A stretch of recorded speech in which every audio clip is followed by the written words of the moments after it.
4-5 দিন ধরে বৃষ্টি হয়েই যাচ্ছে, সব জায়গাতেই হচ্ছে, তোমাদের ওখানেও নিশ্চয়ই হচ্ছে। তবে বৃষ্টি হচ্ছে বলে কি খাওয়া বন্ধ থাকবে বলো? খাওয়া তো চলবেই। তাই আবার রবিবার, ছেলের আবদারে বাবা চলে নিয়ে আসলো চিকেন। তো ভাবলাম চিকেনটা একটু ভালো করেই রান্না করি। তো ভালো করে আর কি আলু দিয়ে চিকেনের পাতলা ঝোল রান্না করলাম। একটু পরিপাটি করে রান্না করলে না এটা যা খেতে সুন্দর হয়, আঙুল চেটে একেবারে খাবে। তো দেখে নাও আমি এটা কি করে রান্না করেছি।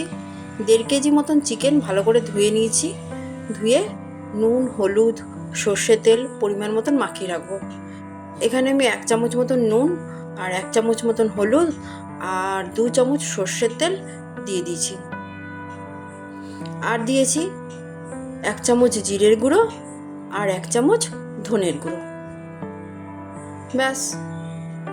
আর দিয়েছি চিকেন কারি মশলা। ওটা দিয়ে খুব ভালো করে ওটাকে মিশিয়ে নেব। চিকেনটাকে কিন্তু খুব ভালো করে সময় করে মাখাতে হবে, আর না হলে কিন্তু ভালো করে না মাখালে কিন্তু খেতে একদমই ভালো হয় না। আর চিকেনের ভেতরে যদি নুন না ঢোকে তাহলে কিন্তু যতই ভালো করে রান্না করো না কেন খেতে কিন্তু একদমই ভালো লাগে না। চলো দেখো আমার চিকেনটা ভালো করে মাখানো টাখানো হয়ে গেছে। এবার আমি ঢাকনা দিয়ে 10 মিনিটের জন্য ম্যারিনেট করে রাখছি। এবার এইদিকে একটা কড়াই বসিয়ে দিয়েছি। কড়াই আমি সর্ষের তেল দিয়ে দিলাম। তেলটা গরম হলে ওর মধ্যে আমি আলু দিয়ে দেবো। বেশ কতগুলো আলুই আমি দিয়েছি। দেখো আলুগুলোকে আমি টুমো টুমো করে কেটে নিয়েছি। কেটে আলুগুলো খুব ভালো করে আমি তেলের মধ্যে ভেজে নেব, একেবারে গোল্ডেন ব্রাউন হওয়া পর্যন্ত ভাজবো। দেখো আমার আলুগুলো কিন্তু ভাজা হয়ে গেছে। এবার আমি আলুগুলোকে নামিয়ে নিচ্ছি। আর গ্যাসের আঁচটা কিন্তু কমিয়ে রেখেই ভাজবে।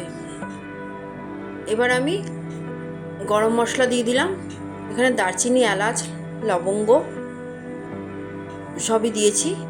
জিরে ফোড়ন দিয়েছি আর 2টো শুকনো লঙ্কাও দিয়েছি।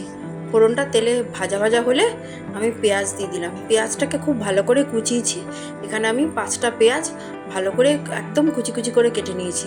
এবার ওটাকে তেলের মধ্যে খুব ভালো করে ভাজবো, একেবারে গোল্ডেন ব্রাউন করে ভাজবো।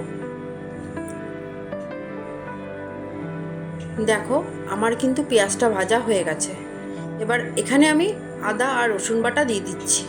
এখানে আমি 2 চামচ আদা বাটা আর 2 চামচ রসুন বাটা দিয়ে দিলাম। লঙ্কা কিন্তু বাটিনি। ওটা কেন বাটিনি, লঙ্কাটা আমি পরে দেবো, তাই পরে কেন দেবো সেটা আমি পরেই বলছি। এবার সব মশলাগুলো দিয়ে খুব ভালো করে কষিয়ে নিতে হবে। মিক্সির বাটিটা ধুয়ে জলটাও দিয়ে দিলাম। দিয়ে খুব ভালো করে কষাবো। জানো তো মাংস রান্না যত ভালো করে কষাবে খেতে কিন্তু ততটাই টেস্টি হয়। এবার দেখো এখানে আমি টমেটো বাটা দিয়ে দিলাম।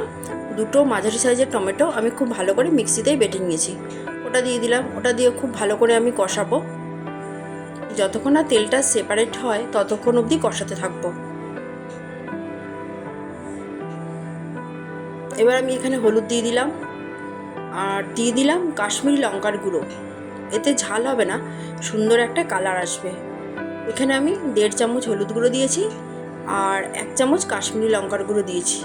দিয়ে সবগুলো একসাথে খুব ভালো করে কষিয়ে নিতে হবে। এবার আমি এখানে ক্যাপসিকাম দিয়ে দিলাম।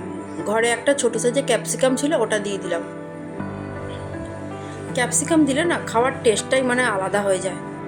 দেখো আমার ওইদিকে মশলাগুলো কষানো হয়ে গেছে। এবার যেই চিকেনগুলো আমি ম্যারিনেট করে রেখেছিলাম সেগুলো সব দিয়ে দিলাম। দিয়ে মশলার সাথে খুব ভালো করে কষিয়ে নেব।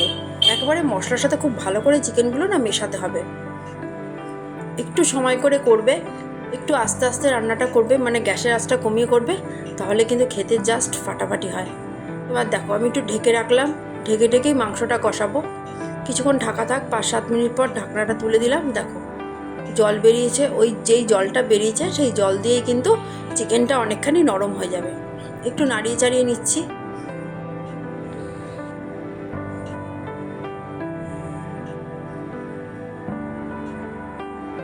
এবার আমি আলু দিয়ে দিলাম। আলুগুলো খুব ভালো করে মিশিয়ে নেব।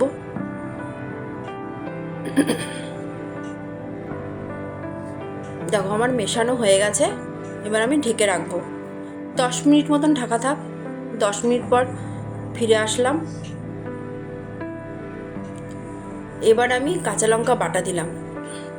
আমি তো লাল লঙ্কা ইউজ করি না, কেন বলো তো? এখন কাঁচা লঙ্কা বাটাটা দিলাম। আমি মেয়ের জন্য 4 পিস মাংস তুলে রেখেছিলাম। এবার লঙ্কা যদি আগে থেকে দিয়ে দিই তাহলে ঝাল হয়ে গেলে ও খেতে পারবে না, সেই জন্য ওর জন্য তুলে তারপরে আমি কাঁচা লঙ্কা বাটাটা দিলাম।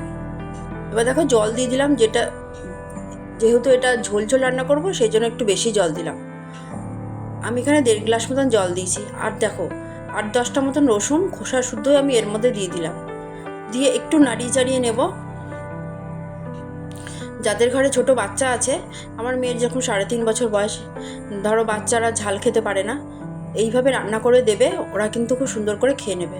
এবার আমি এখানে পরিমাণ মতো নুন দিয়ে দিলাম আর তেজপাতা দিয়ে দিলাম 2টো, দিয়ে খুব ভালো করে নাড়িয়ে চাড়িয়ে নেব। লঙ্কা দেওয়ার আগে বাচ্চাদের জন্য তুলে রাখলে ওরা ওটা খেতে পারবে। তুলে আরেকটু ফুটিয়ে, আলাদা জায়গায় ফুটিয়ে তারপরে দিয়ে দেবে। তারপর আমি ঢাকনা দিয়ে দিলাম। ঢাকনা দিয়ে আমি 20 মিনিট মতন রেখেছিলাম। আবারও আমি এখানে 7-8টা মতন কাঁচা লঙ্কা চিড়ে দিয়ে দিলাম। আমার রান্নাটা প্রায় হয়ে এসছে। এবার একটু নাড়িয়ে চাড়িয়ে নিচ্ছি। নাড়িয়ে চাড়িয়ে আমি আবার ঢেকে দেবো। তোমাদের যদি আমার এই রেসিপিটা ভালো লাগে, লাইক করবে, শেয়ার করবে, আর অবশ্যই সাবস্ক্রাইব করবে, আর অবশ্যই বাড়িতে রান্না করে খাবে। দেখো আমি ঢাকনাটা এবার তুলে দিলাম। তুলে দিয়ে একটু ফুটতে দিচ্ছি। গ্যাসের আঁচটা আমি বাড়িয়ে দিয়েছি। আমার রান্নাটা হয়ে গেছে, মাংসগুলোও সেদ্ধ হয়ে গেছে। এবার আমি সামান্য মিষ্টি দিয়ে দিলাম। আমার কিন্তু মিষ্টি না দিলে আবার ভালো লাগে না, তোমরা না চাইলে না দেবে। দিয়ে খুব ভালো করে নাড়িয়ে চাড়িয়ে নিলাম। এবার দেখো সার্ভ করার পালা। সার্ভ করলাম। বাই।